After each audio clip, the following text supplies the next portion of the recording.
Edgar Octavio Espinosa,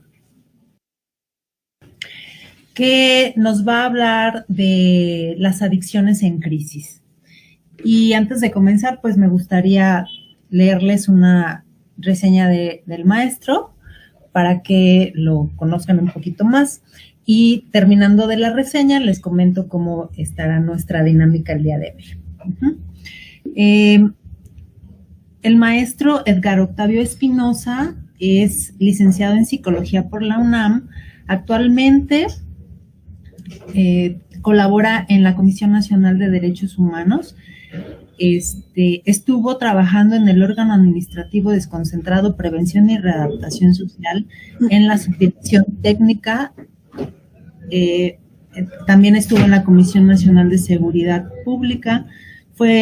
Estuvo en la Secretaría del Sistema Penitenciario de la Ciudad de México, en la Secretaría de Seguridad Pública en el Centro de Control de Confianza. Dentro del Sistema Nacional de Seguridad Pública estuvo en la Academia Nacional de Seguridad Pública, en el Instituto Nacional de Estadística, Geografía e Informática, en la Dirección General de Reclusorios y Centros de Readaptación Social del Distrito Federal, como secretario técnico de Derechos Humanos, en el Centro Federal de Rehabilitación Psicosocial, CEFEREPSI, en la Secretaría como funcionario de guardia sábados, domingos y días festivos. Nuevamente estuvo en la Comisión Nacional de Derechos Humanos como visitador adjunto de la tercera visitaduría de Asuntos Penitenciarios, en la Dirección General de Reclusorios y Centros de Readaptación Social del Distrito Federal.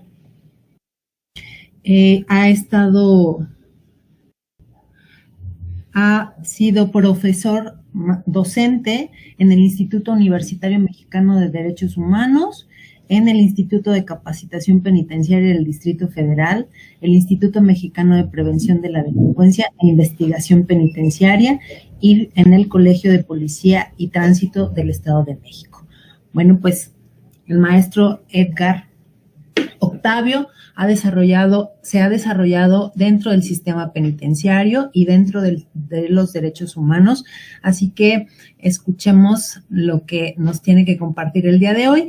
Como les comenté al principio, será una plática de 50 minutos aproximadamente, y al finalizar la plática, si tienen dudas o alguna pregunta que quieran hacerle al maestro Edgar, pues con todo gusto lo pueden hacer.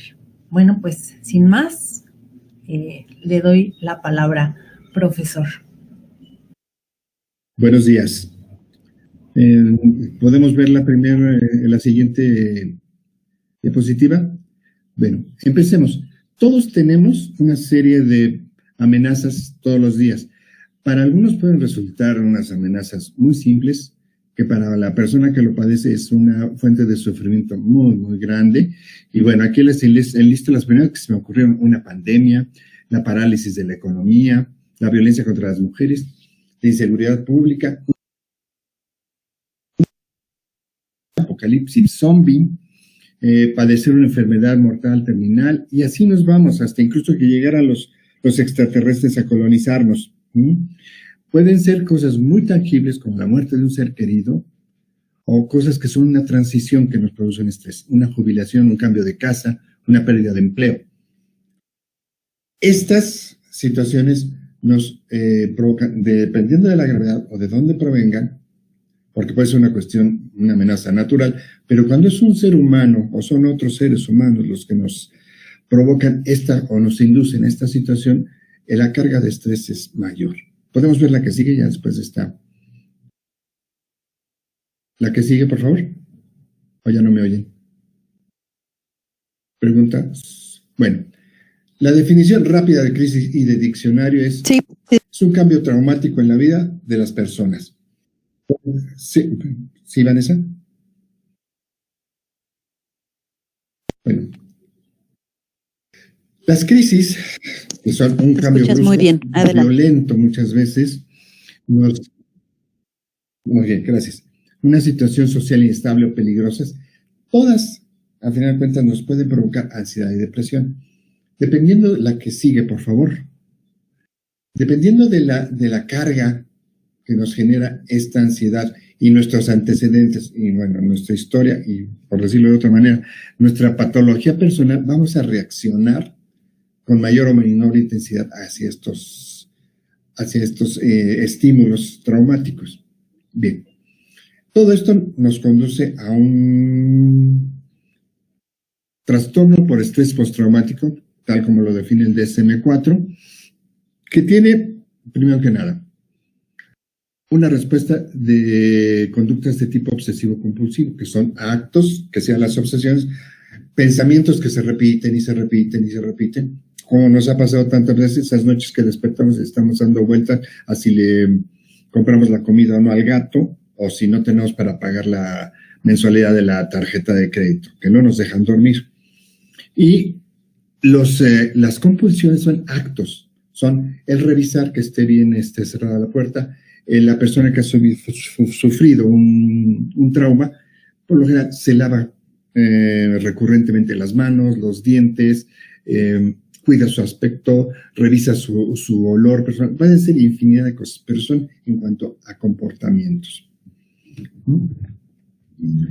El objetivo de estos actos obsesivo-compulsivos es reducir el malestar, tratar de controlar en un orden imaginario las cosas que nos pueden generar angustia o depresión, un malestar psíquico a final de cuentas.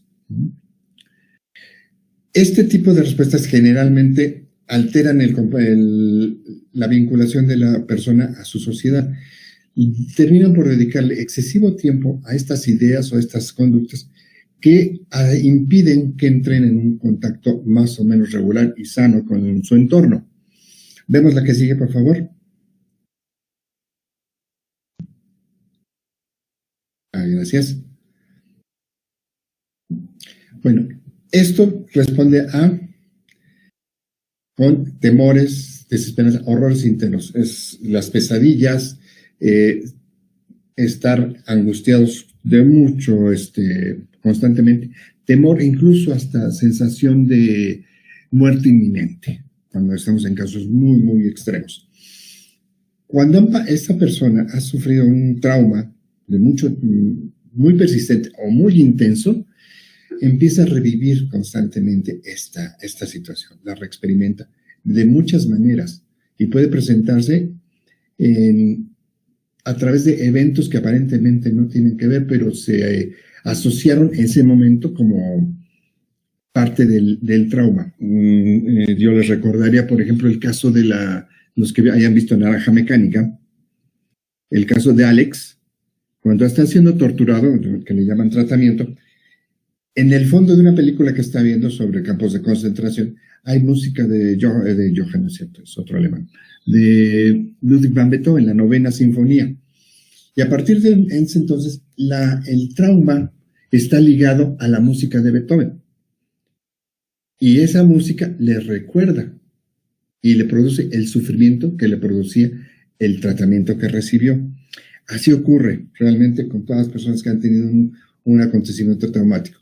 Puede recordar por la fecha, puede recordar por un olor, por un color, por la voz de una persona. Cualquier cosa que haya quedado vinculada a ese evento les puede regresar al momento del trauma y obviamente genera muchísimo, muchísimo sufrimiento. Bien.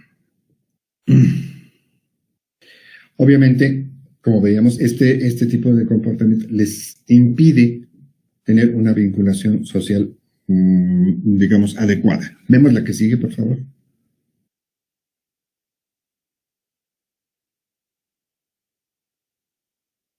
Como les decía, puede tener pesadillas.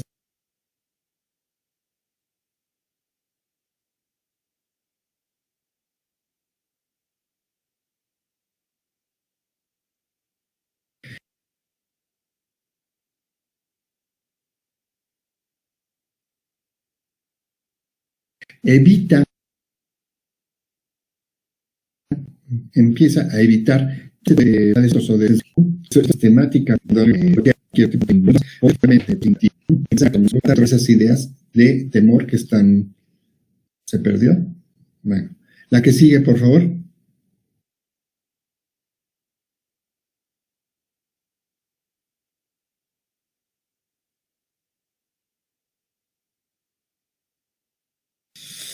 Bien, este embotamiento psíquico que les produce una gran necesidad de evitar, tiene una carga de malestar y sufrimiento que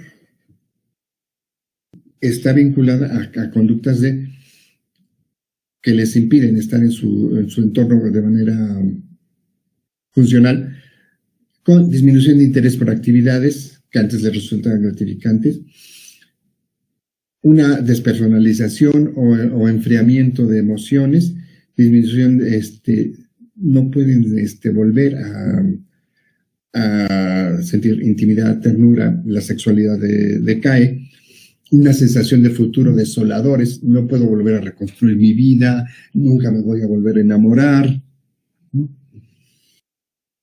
Y bueno, las respuestas de ansiedad o de depresión son mucho más intensas de lo que eran antes de que pasara el trauma. Falta de sueño, pesadillas, hipervigilancia, es una sobrereacción, es en un momento de la noche despertar y mantenerse alerta y no volver a dormir, porque está en la alerta expectativa de que algo malo pudiera ocurrir. Por otro lado, y esto ocurre más cuando la persona que ha sufrido el trauma son niños, es irritabilidad o ataques de ira. Y obviamente dificultad para concentrarse o ejecutar tareas. Por estar, estos pensamientos o conductas distraen y no pueden concentrarse en actividades cotidianas. Vemos la que sigue, por favor.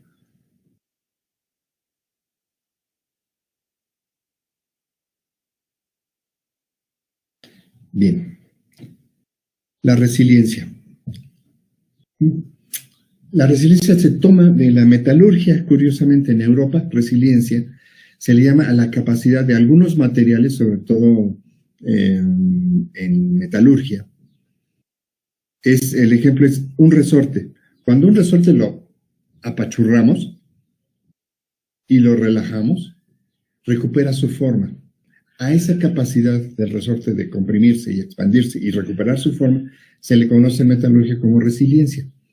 Se retoma eso para reconocer en personas que tienen esa capacidad de resiliencia, que a pesar de haber padecido una serie de malestares o vivir en condiciones que difícilmente serían soportables, ellos tienen la capacidad de volver a empezar, volver a reconstruir su vida, reconstruir relaciones. Les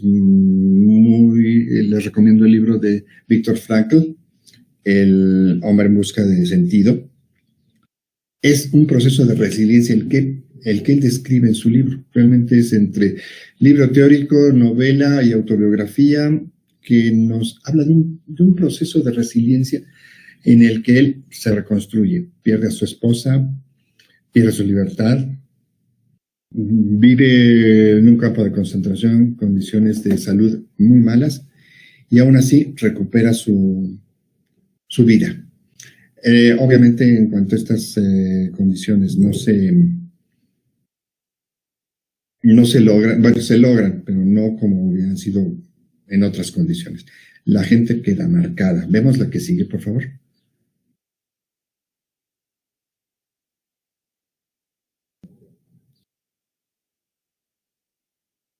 Bien, lo que nos importaría ahora es, con estas personas que han sobrevivido o han transitado por una crisis y llegan, por ejemplo, al tratamiento, a la psicoterapia, la idea sería fortalecer su resiliencia. Es volver a darle habilidades para que pueda recuperar sus competencias, sus rutinas, y desvanezca de alguna manera las condiciones que le han generado el sufrimiento. Y obviamente es importante para estas personas que tienen un núcleo, una red social importante y sólida, que es la familia y un entorno social favorable, pueden recuperarse más. No es así cuando lo hemos visto en familias que son de alguna manera la fuente de riesgo para los niños. Estamos viéndolo en las noticias en estos días, que la violencia intrafamiliar se ha agudizado con el encierro. Entonces, el agresor permanece más tiempo con la víctima. Entonces, en esas condiciones, la resiliencia de estas personas va a quedar muy debilitada.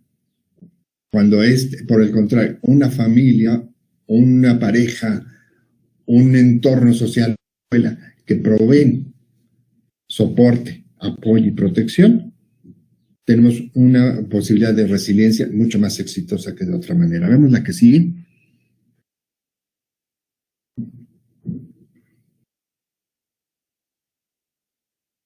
Bien, cuando no es tan exitosa la resiliencia, vamos a enfrentarnos a dos condiciones. Una, para empezar, sería la angustia. Muchos de nosotros la hemos vivido de muchas maneras y en distintos momentos de nuestra vida. No creo que les vaya yo a decir una cosa muy novedosa respecto a la angustia. En la medida que somos neuróticos, funcionales, algunos de estos malestares que aparecen en la pantalla los hemos vivido frecuentemente o en un momento de crisis, obviamente. Son palpitaciones, sudoraciones. Esto es hablando en un momento de angustia crítico, ¿sí? Palpitaciones, sudoración, temblores o sacudidas, falta de aliento, ahogo, esa plancha que cuando tenemos una pena sentimos sobre el pecho, esa losa que dicen muchas personas que viven un duelo sobre todo, sensación de atragantarse, ese nudo en la garganta. La opresión o malestar torácico es lo que les decía yo, esa sensación de tener una losa sobre el pecho, náuseas, inestabilidad, mareos, desrealización o despersonalización. Esto no es muy frecuente, pero llega a ocurrir un estado crítico de angustia, miedo a perder el control, volverse loco. Yo les comentaría en este momento, en estos días, amigos míos me han comentado, ¿no?, que su miedo tienen miedo de perder el control.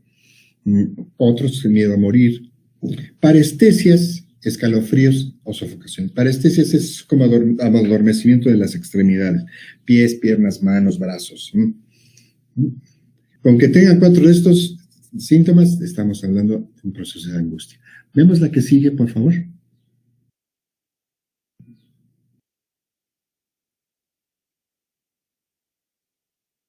La otra consecuencia sería la depresión. También lo hemos padecido todos nosotros de manera muy breve, sobre todo en momentos de duelo. Es muy frecuente en el duelo, y el duelo puede ser por la pérdida de una familia, por la pérdida de un empleo, el disgusto con la pareja, la pérdida de la pareja, ¿no?, el cambio de pareja.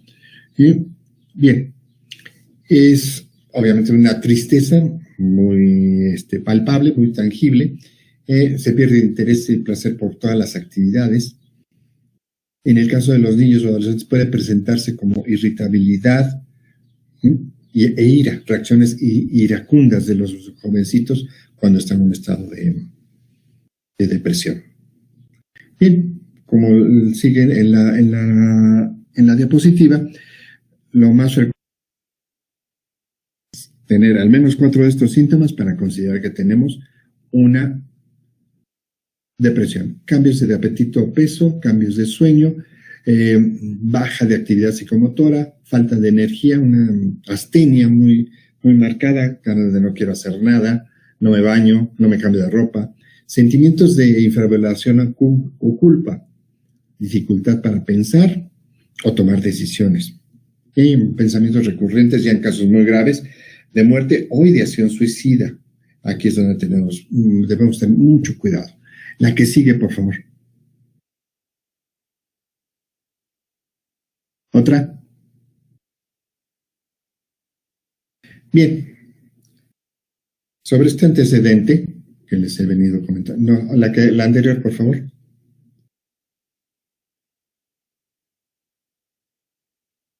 Ahí nos quedamos. La depresión y la ansiedad, muchas veces nos ayudan a buscar, nos empujan a buscar cierta serenidad a través de sustancias. Hay sustancias que en caso de la depresión necesitamos que nos estimulen, como la cocaína, la anfetamina, En el caso de la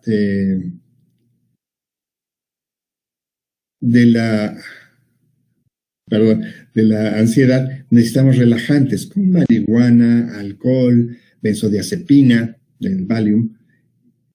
Pues bien, pareciera que esto nos ayuda, pero ahí es donde empieza una gran trampa, porque algunas sustancias de entrada nos producen placer, y parte de ese placer está en dejar de tener el malestar que nos produce la ansiedad o la depresión. En otro tipo de personas, por curiosidad, produce una sensación muy agradable. Esa sensación nos ayuda, nos impulsa a volver a consumir la sustancia. Esa sensación de goce que hay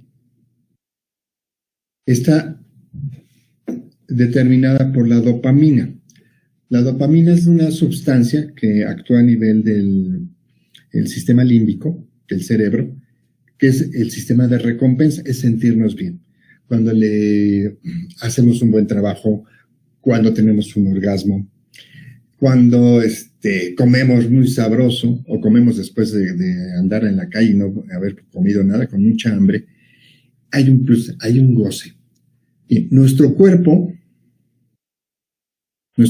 produce las sustancias que libera la dopamina en el sistema límbico de manera natural. En nuestro cuerpo tenemos opioides, tenemos cannabinoides, tenemos analgésicos que nuestro cuerpo produce de manera natural. Lo que ocurre con las sustancias es que de manera artificial y por lo general de manera muy exagerada, ayudan a que liberemos esa sensación con otra sustancia ajena al cuerpo. Cada una de las sustancias encuentra su camino para liberar de dopamina de distinta manera. ¿Sí? Pasamos a la siguiente, ahora sí, vamos a ver un cerebrito y vamos a ver cómo funciona esto. Bien, nos esperamos ahí. Verán, donde en el núcleo accumbens ponemos la primera para que podamos reconocer. Otro clic, por favor. Nada más uno.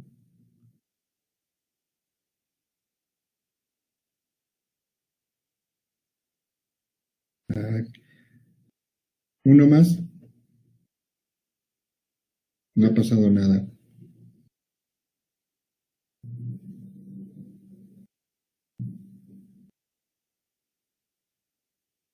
Una más.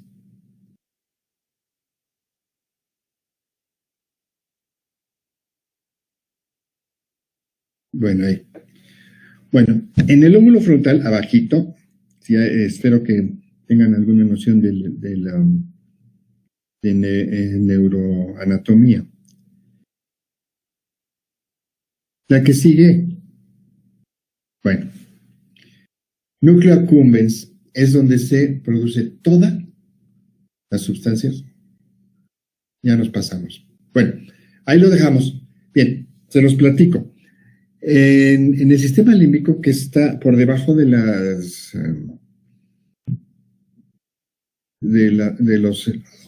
hemisferios cerebrales, que son la parte menos antigua, pero más antigua que el lóbulo frontal, por ejemplo, ahí se encuentra el centro de la recompensa, desde el núcleo accumbens, que libera la señal para que se dispare la dopamina hacia el lóbulo frontal.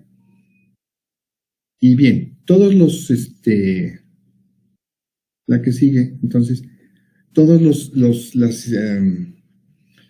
la sensación, lo dejamos ahí. No se mueve.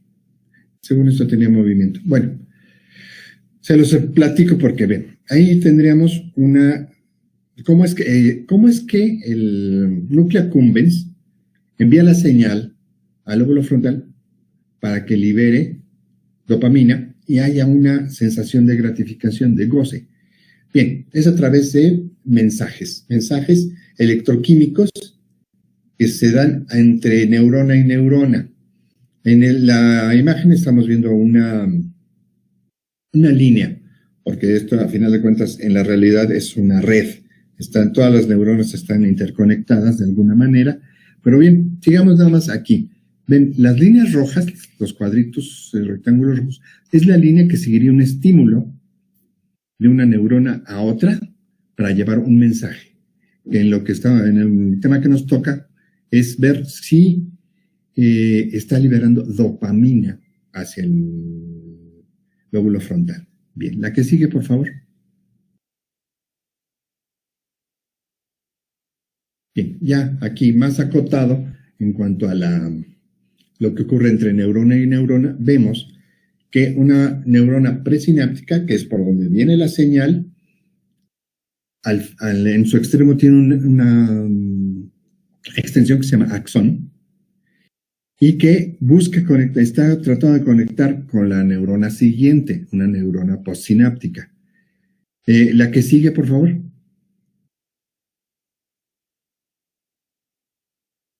A diferencia de lo que es otro tipo de conexiones, por ejemplo, la de la luz de nuestra casa, que están amarrados los cables entre sí, en la sinapsis no hay tal. Entre una neurona y otra hay un espacio. Ese espacio es en el que se llevan a cabo los intercambios electroquímicos. La que sigue, por favor. Ahora vamos a ver cómo es que ocurre eso. Bien, viene la señal presináptica por la neurona aferente y aquí en este espacio libera sustancias, neurotransmisores, que activan los receptores de la siguiente neurona. En esa neurona hay receptores que tienen la contraseña, por decirlo de alguna manera, química, para dar paso a la señal y que continúe por la otra neurona, que a su vez hará contacto con otra neurona. La que sigue, por favor.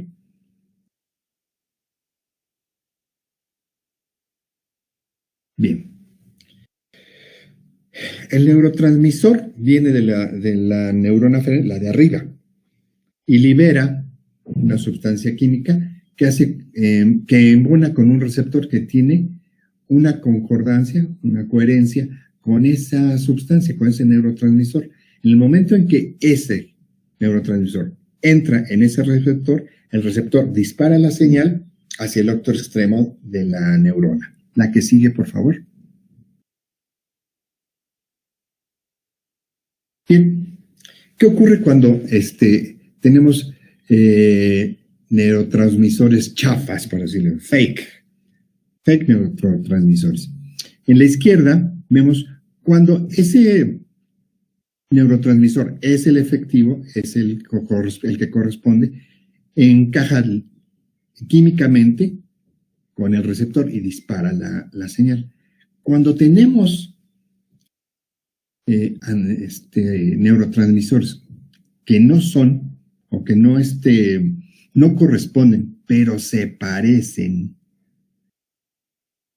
embonan en la señal química, aunque no sea la misma, y disparan la señal hacia la siguiente neurona. Estos, como el de la derecha, son artificiales, que es la cocaína, la metanfetamina, tetrohidrocannabinol, que es generalmente los opiáceos. La que sigue, por favor. ¿Cómo vamos? Okay. Bien, todas las sustancias, a final de cuentas, se convierten o estimulan la secreción de dopamina. En este cuadro vemos las sustancias que generan algunos neurotransmisores que, al final de cuentas, disparan la dopamina. Por ejemplo, la metanfetamina y alucinógenos disparan la serotonina, que es la sustancia que nos da la seguridad, la sensación de seguridad, que al final de cuentas se convierte en dopamina. El tabaco, la cocaína, anfetaminas y metanfetaminas también liberan dopamina. Hay otro neurotransmisor, la GABA, que es frecuentemente liberada por alcohol, los inhalables, benzodiazepinas, barbitúricos, marihuana. Y los opiáceos altamente como adictivos. La que sigue, por favor.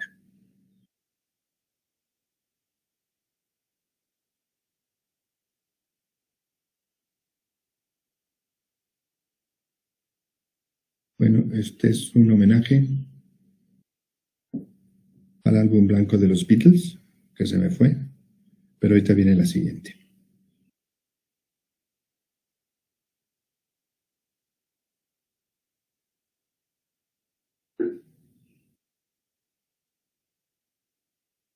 Bien. ¿Qué ocurre? ¿Qué hacen las drogas en ese espacio intersináptico? Por ejemplo, vemos, la cocaína bloquea la reabsorción de la dopamina. ¿Qué ocurre? Vemos las bolitas rojas que están arriba en la neurona aferente. Cuando llega corriendo la señal por el axón, provoca la liberación de dopamina.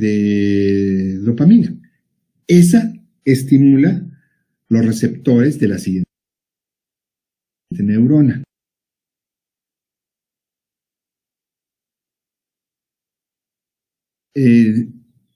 Cuando termina la señal, la dopamina empieza a recuperarla a través de unas bombas de recuperación y ahí es remetabolizada y se conserva o se asimila y se convierte posteriormente otra vez en dopamina. Lo que hace la cocaína es bloquear, son los elipses verdes, bloquean las bombas de recuperación. Entonces, la dopamina sigue estimulando y estimulando a la siguiente neurona hasta que se asimila o se pierde el efecto de la cocaína. Entonces, la neurona aferente vuelve a tener la capacidad para recuperar esa dopamina, es decir, funcionan nuevamente sus bombas de recuperación. Lo que hace la anfetamina es sobreestimular, entra la neurona aferente y la obliga a estar liberando y liberando frecuentemente dopamina.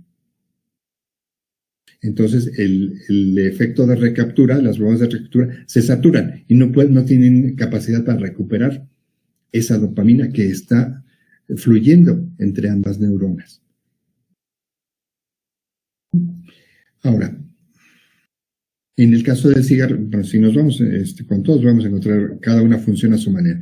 El cigarro lo que hace es liberar la dopamina, pero otras sustancias que están en el cigarro bloquean la capacidad de la monoaminoanoxidasa, que es una sustancia que recupera y metaboliza la dopamina.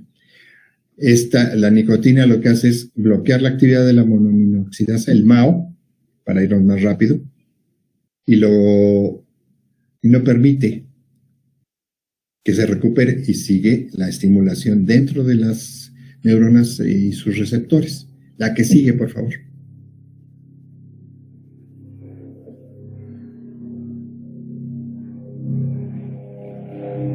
Bien. Ahora, la trampa aquí, después de este recorrido por las neuronas, ocurre que cuando una persona empieza a consumir frecuentemente, los receptores de dopamina entre cada una de las neuronas empiezan a multiplicarse. La naturaleza es sabia. Cuando hay mucha, empieza a multiplicarse. La bronca está en cuanto esos receptores que no pueden desaparecer ya, cuando la neurona crea nuevos receptores de dopamina, esos se quedan, se multiplican y entonces cada receptor de dopamina reclama, por decirlo de alguna manera, su dosis de dopamina. Y es donde empiezan las adicciones. Bien, veamos en esta escalerita descendente. Cuando empieza una persona, empieza de no consumir, no nacemos consumiendo. Bueno, sí hay casos de bebés, hijos de madres adictas, pero por lo general no consumimos. De pronto en la fiesta, sobre todo es muy peligroso en la adolescencia, viene el consumo experimental. O cuando está alguien con ándale, échate una copita, con eso te alivianas. O el chamaco que reprobó el examen, métete un toque. No falta que empiecen a experimentar por imitación o por sentirse menos mal. Luego viene el consumo ocasional. Ya saben las personas que consumen qué efecto les produce.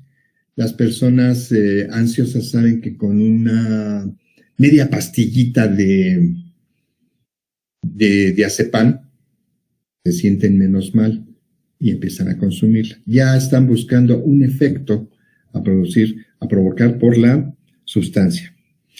Después de consumir, en este momento es cuando empiezan a multiplicarse los receptores de dopamina, el uso se convierte habitual.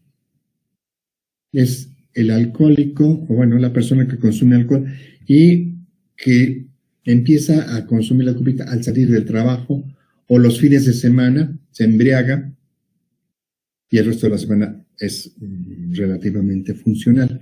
Ya aquí hay una demanda de los receptores de dopamina de la sustancia. Ya hay pero sigue siendo gustosa.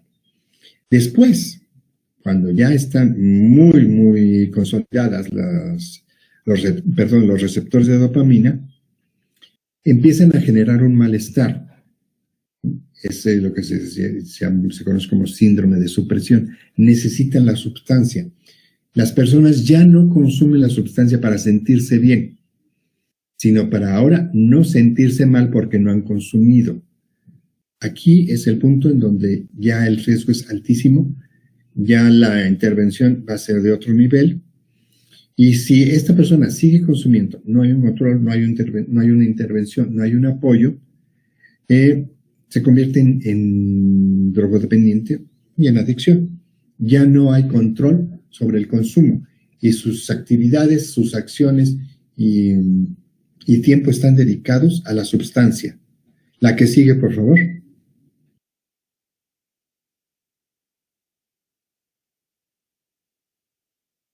Bien. Cuando estamos en los primeros niveles, vamos de arriba hacia abajo. En experimentación, es fácil abandonar la sustancia. En el uso ocasional también. En el uso habitual requerimos de una intervención que facilite el abandono. Ya podemos hacer muchas cosas por gentes que están en estos tres niveles. Pero en cuanto estamos en abuso y dependencia, el tratamiento es indispensable y ya no es para abandonar, sino para mantenerse en abstinencia. Todos conocemos la frase de Alcohólicos Anónimos, solo por hoy. Pues bien, solo por hoy no voy a consumir, porque los receptores de dopamina están reclamando que consuma. Cuando una persona, deja de tener la sustancia, empieza a sentirse mal, los receptores son muy convincentes y muy necios para obligarlos a violar o dejar la abstinencia. Por eso es importante tenerlos cerca. Y la abstinencia es un proceso de voluntad. Es ser más fuertes que la necesidad de la sustancia. La que sigue, por favor.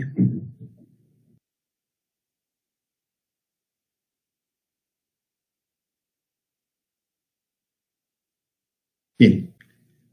Este es el proceso para dejar de consumir de Prochaska y Di Clemente.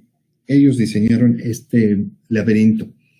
Del lado izquierdo tenemos una figura semihumana que sabe que su consumo es dañino. De hecho, muchos de los adictos reconocen que les hace daño a partir del uso habitual o abuso.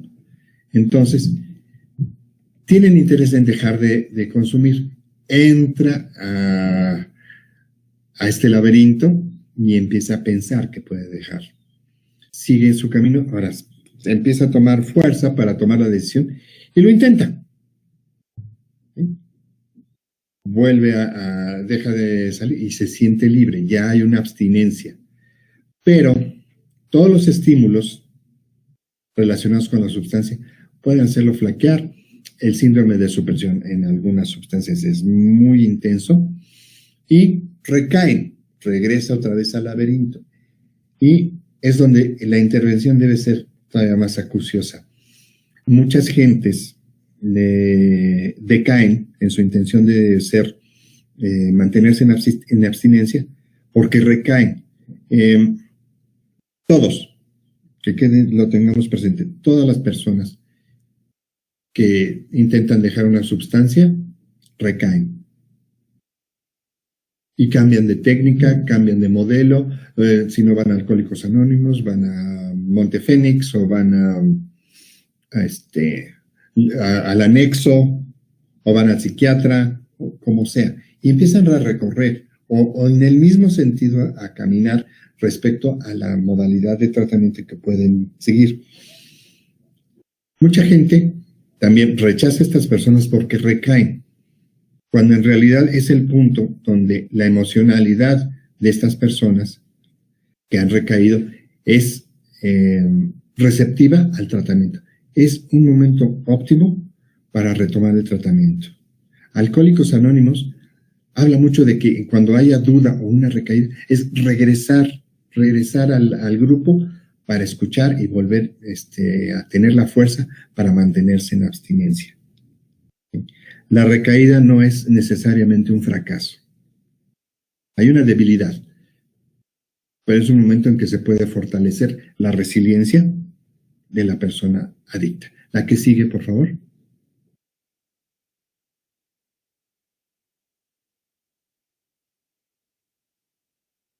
Y bien, como le dije, todo tratamiento a final de cuentas debe conducir a la construcción, fortalecimiento de la resiliencia. La que sigue, por favor.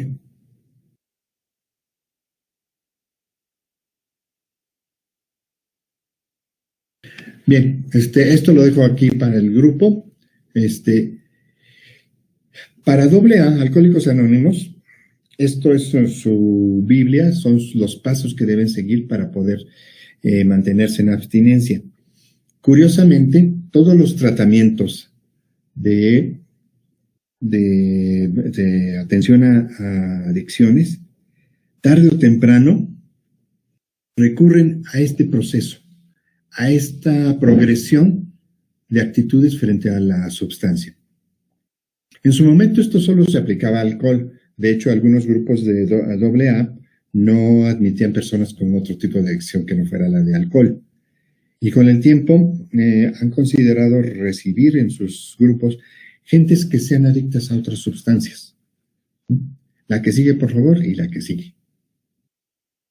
No sé si el grupo no sé si se vaya a repartir esto con las personas participantes. Y aquí. Bien, todas las sesiones de AA terminan con esta oración. Dios me da la serenidad para aceptar las cosas que no puedo cambiar, el coraje para cambiar las cosas que sí puedo y la sabiduría para saber la diferencia. Esto para las personas en grupos de AA es muy útil cuando empiezan a tomarle el sentido de lo que ocurre. Y en los grupos, como si pueden, espero que les puedan pasar esta presentación y tomen, o si no en internet encuentran los 12 pasos de AA. Y bien, esto es lo que en algún momento en un grupo yo llevé. Solo tú puedes hacerlo, o sea, dejarle la sustancia, pero no puedes hacerlo solo. Todo adicto requiere apoyo, una intervención profesional y familiar, un grupo y una red de apoyo muy sólidos y una intervención muy profesional. La que sigue, por favor. Bien, muchas gracias. Ahí les dejo mi reputación para que la destrocen y ahí están mis direcciones electrónicas, mi teléfono por si hay alguna duda posterior y en este momento, si quieren, empezamos una sesión de preguntas y respuestas.